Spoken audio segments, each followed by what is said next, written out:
desisyon ni Mike Enriquez sa trabahong kanyang minahal ng buong puso.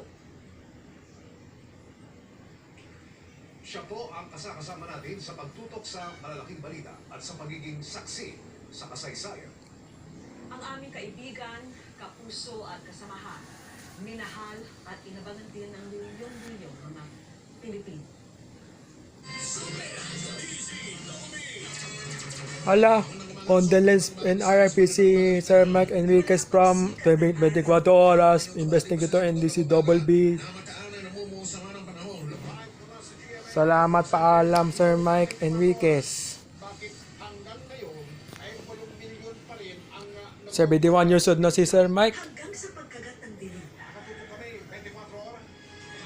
ang kanyang trademark na tinig Sabi nga ng ilan same pa rin.